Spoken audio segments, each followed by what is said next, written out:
नमस्ते। भाषा को जानने के इस तीसरी वीडियो में आपका स्वागत है। पिछले 2 वीडियो में मैंने आपको बताया था कैसे आप मातृभाषा की सहायता से जो है कोई भी भाषा आसानी से शुरुआत में सीख सकते हैं। और उसके बाद मैंने बताया था कैसे आप अपना उद्देश्य जो है डिफ़ाइन कीजिए और धीरे-धीरे करके भाषा में बढ़िए। कहाँ तक आपको जाना है और कुछ चीज़ें जो सब लोग सीखते हैं वो आप आसानी से सीख सकते हैं। उसके बाद आपको थोड़ी-सी मेहनत करनी पड़ सकती है। वो आपकी रिक्वायरमेंट के हिसाब से है। इस वीडियो में आपको कुछ सवालों के जवाब देने की कोशिश करूँगा जो मुझसे अक्सर पूछे जाते हैं भाषा के लिए। ये सवाल यहाँ लिखे हुए हैं, हम एक-एक करके पढ़ेंगे और मैं जवाब देने की कोशिश करूँगा। क्योंकि भाषा की जो जर्नी है वो सबके लिए अलग-अलग है, सब्जेक्टिव है। और जैसे कि मैंने खुद भाषाएँ सीखी है तो वो मेरा आंसर भी मेरे हिसाब से होगा। मैं ये नहीं कहता कि ये परफेक्ट जवाब है, लेकिन ये मेरे अनुभव से है और आपका अनुभव अलग हो सकता है। तो चलिए चलते हैं। सबसे पहला सवाल लोग अक्सर पूछते हैं आज की डेट में, क्या भाषा सीखना ज़रूरी है? आजकल जो आर्टिफ़िशियल इंटेलिजेंस आ गया है, स्मार्टफ़ोन पे आप ट्रांसलेट कर सकते हो, काफ़ी कुछ कर सकते हो, तो क्या भाषा सीखना ज़रूरी भी है? मेरे हिसाब से बिल्कुल। अगर आपकी रिक्वायरमेंट में भाषा की ज़रूरत है, तो आपको सीखना चाहिए। उसके 3 जो है कारण हो सकते हैं। सबसे पहला तो जो ये आर्टिफ़िशियल इंटेलिजेंस और ये सब जो चीज़ आ रही है, अभी ये इतनी एडवांस नहीं हुई है कि ये इंसान की जगह ले सके। और इसमें काफ़ी समय लग सकता है। वो पता नहीं है 5 साल, 10 साल, 15 साल, 20 साल, तो उसमें काफ़ी समय लग सकता है। तो आप अभी उस कंडीशन में नहीं है कि अपनी बजाय कंप्यूटर का इस्तेमाल कर सकें या किसी सॉफ्टवेयर का इस्तेमाल कर सकें। कुछ हद तक आप कर सकते हैं, लेकिन आम बोलचाल में और बाकी करने में इंसान की ज़रूरत अभी भी है। दूसरा रीज़न जो है, जो भी चीज़ें अभी आई हैं, जैसे कि ट्रांसलेशन टूल्स आए हैं या फिर करेक्शन टूल्स आए हैं, वो परफेक्ट नहीं है, उनमें बहुत गलतियाँ होती हैं। मुझे भाषा आती है, तो मैं देख सकता हूँ कि उसमें गलती क्या हो रही है। इसे बोलते हैं कि एक ओवरसाइट, मतलब कि एक जैसे कि मॉनिटर, आपने कोई चीज़ सॉफ्टवेयर का यूज़ करके बदली, तो आपको पता होना चाहिए कि जो चीज़ आप बदल रहे हो वो क्या हो रही है, ताकि आप उसमें गलतियाँ पकड़ सको। क्योंकि हर भाषा में एक ही शब्द कई तरीके से इस्तेमाल हो सकता है, परिस्थिति के हिसाब से। और जो ट्रांसलेशन टूल्स होते हैं, सॉफ्टवेयर होते हैं, अभी तक उस चीज़ को पकड़ नहीं पाए हैं कि उसका भावार्थ क्या है, वो किस भाव में कहा जा रहा है। और तो उससे बात का पतंगड़ बन जाता है कई बार। और वो तो आपको तभी पता लगेगा जब आपको दोनों ही भाषाएँ आती हो, तो इसलिए ज़रूरी है। तीसरा रीज़न ये है कि जैसा कि जो साउथ अफ्रीका के जो प्रेसिडेंट थे, नेल्सन मंडेला, कि अगर आप किसी इंसान की भाषा सीखते हैं तो वो आप उसके हार्ट से कनेक्ट हो जाते हैं, उससे एक एक अच्छा संबंध बना लेते हैं। तो आपके पर्सनल प्रोफेशनल लाइफ में अगर भाषा सीखने की रिक्वायरमेंट है तो सीखिए। जो दूसरा सवाल है, बहुत लोग पूछते हैं और इसका आज तक मेरे पास भी जवाब नहीं आया, क्या मैं भाषा खुद सीख सकता हूँ या किसी टीचर की मुझे ज़रूरत है? अब देखिए, मैं 10 साल से भाषाएँ सीख रहा हूँ, तो अब मुझे स्टार्टिंग के लेवल पे जो है किसी की ज़रूरत नहीं है, मैं खुद समझ सकता हूँ, खुद काफ़ी कुछ सीख सकता हूँ। जो रूल्स और रेगुलेशंस होते हैं, जो नियम होते हैं, मैं पकड़ सकता हूँ। लेकिन लेकिन मुझे भी आज या तो किसी सॉफ्टवेयर की ज़रूरत पड़ेगी या किसी इंसान की, नेटिव स्पीकर की, जो मेरी गलतियाँ सुधार सके। मैं गलतियाँ करूँगा जब तो सुधार सके।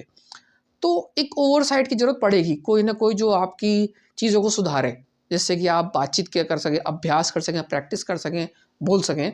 तो वो काम कई बार टीचर करते हैं। तो एक तरह से आपको किसी की ज़रूरत पड़ेगी। अब वो टीचर भी हो सकता है या कोई और भी हो सकता है। और अगर आप भाषा सीखने में नए-नए हैं या शुरुआत में कर रहे हैं, तो एक टीचर की सहायता से फ़ायदा हो सकता है आपको, क्योंकि वो आपके लिए चीज़ें आसान बना सकता है। लेकिन ये चीज़ आप खुद भी कर सकते हैं, ऐसा नहीं है, ठीक है? तो मैंने बहुत लोगों को देखा है जो दूसरे देश में गए हैं या भारत में ही एक राज्य से दूसरे राज्य में गए हैं। उन्होंने कुछ दिन रहा, लोगों से बातचीत की और वो बेसिक चीज़ सीख गए। उनकी काम की जितनी भाषा थी वो सीख गए और बोलने लग गए। और ऐसे बहुत लोग हैं जो 10-10, 20-20 साल रहते हैं, काफ़ी पढ़ते भी हैं, लेकिन वो बोल ही नहीं पाते हैं। तो वो कॉन्फिडेंस वो आता ही नहीं है। तो ये थोड़ा-सा यहाँ पे बहुत व्यक्तिगत चीज़ हो जाएगी, सब्जेक्टिव। इसका कोई पता नहीं है, लेकिन दोनों चीज़ें हैं, इसका येस और नो, चाहिए भी, नहीं भी चाहिए, आप खुद भी सीख सकते हैं और हो तो और भी सीख सकते हैं। तो इसका कोई स्पष्ट जवाब मेरे पास नहीं है। तीसरा सवाल है, क्या किसी दूसरे देश में जाकर रहना ज़रूरी है? अगर आप उस देश की भाषा सीख रहे हैं, तो क्या आपको वहाँ जाना चाहिए?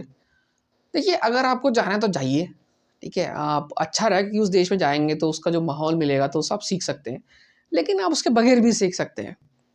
तो मैं अंग्रेज़ी बोलता हूँ लेकिन मैं कभी अमेरिका नहीं गया, ब्रिटेन नहीं गया, न्यूज़ीलैंड नहीं गया, ऑस्ट्रेलिया नहीं गया, कहीं नहीं गया। लेकिन मैं अच्छी अंग्रेज़ी बोल लेता हूँ, लोग समझ जाते हैं और मैं भी लोगों की बातें समझ जाता हूँ।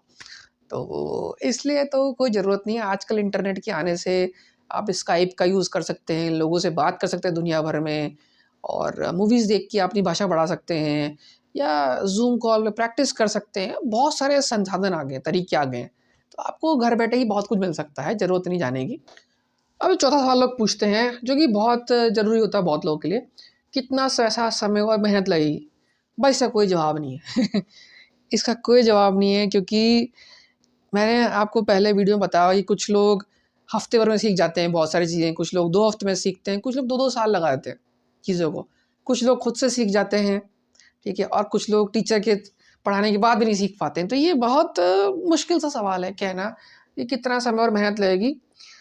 शुरुआत में हर भाषा में मेहनत लगेगी। अगर आप कुछ नई चीज़ सीख रहे हैं तो आपको मेहनत लगेगी उसमें, ठीक है? लेकिन आप उसको कितना समझ पाते हैं? जैसे कि मान लीजिए आप भारत की कोई दूसरी भाषा सीख रहे हैं, आप संस्कृत बोलते हैं या हिंदी बोलते हैं और आप कन्नड़ भाषा सीख रहे हैं या आप मराठी भाषा सीख रहे हैं, ठीक है? तो दोनों का में कुछ ना कुछ वर्डिंग्स कॉमन होते हैं, इन 2 भाषाओं के अंदर, तो आपके लिए चीज़ें आसान हो सकती है, थोड़ा-सा आसान हो जाएगा आपके लिए। तो आपको जो है, जो मेहनत है थोड़ी-सी कम लगेगी, ठीक है? आपके लिए मेहनत कम लगेगी। या फिर आप जैसे कि भाषा सीख रहे हैं और भाषा का इस्तेमाल हो रहा है, ठीक है? जैसे कि आप मान लीजिए जैसे कि स्पेनिश भाषा आपने सीखी और आपकी जो बिज़नेस है या आपका जो काम है, उसमें स्पेनिश की जो ज़रूरत पड़ती रहती है, तो आपका उसमें क्या टच आ रहा है भाषा के साथ, तो आपके लिए आसान हो सकती है, ठीक है? तो ऐसे बहुत सारे फैक्टर्स हो सकते हैं जो हर इंसान के डिपेंड करते हैं वेरिएबल, उसके हिसाब से ही समय और मेहनत करते हैं। अब ये पैसे वाली जो बात है ये डिपेंड करता है अगर आप किसी टीचर के थ्रू सीखते हैं, सर्टिफ़िकेशन लेते हैं या कोर्स लेते हैं उस पर डिपेंड करता है। जो आखिरी सवाल है जो फिर सब लोग पूछते हैं, क्या सर्टिफ़िकेट की ज़रूरत है? देखिए, ये आपके काम पर डिपेंड करता है, आपको किस लिए भाषा सीखनी होती है। अगर आपका उद्देश्य उस देश में जाकर के नौकरी ढूँढना है या नागरिकता लेना है या वहाँ पे लीगल की पढ़ाई करनी है, मेडिसिन की पढ़ाई करनी है, तो सर्टिफ़िकेशन उस टाइम में ज़रूरत है क्योंकि वो प्रूव करेगा। लेकिन आप बस नॉर्मल बातचीत कर रहे हैं किसी से या पिक्चर वगैरह देखनी है आपको या कुछ थोड़ी बहुत स्टडी करनी है, तो सर्टिफ़िकेशन की ज़रूरत नहीं पड़ती है। मतलब अगर कोई सामने वाला माँगता है तो ज़रूर कीजिए सर्टिफ़िकेशन, पर बिना बिना उसके भी आप अच्छी खासा भाषा बोल सकते हैं। जैसे कि मैं स्पेनिश बोलता हूँ, चाइनीज़ बोलता हूँ, जर्मन और रशियन बोल पाता हूँ। मुझे अभी तक सर्टिफ़िकेशन किसी ने माँगा नहीं। अगर माँगेगा तो मैं सोचूँगा, लेकिन मुझे अभी तक उसकी ज़रूरत पड़ी नहीं। लोग जानते हैं कि मुझे भाषा आती है और मैं उसका इस्तेमाल कर रहा हूँ। लेकिन ज़रूरत हो तो करो, नहीं हो तो भी उसके बगैर काम चल सकता है। उम्मीद है कि आपको ये तीनों वीडियो से बहुत कुछ फ़ायदा हुआ होगा और हो सकता है कि मैंने बताने में कुछ कमी रख दी हो या मैं ठीक से बता नहीं पाया हूँ, लेकिन आपके जो भी सुझाव अगर हों तो मुझे बताइए। आपका भाषा सीख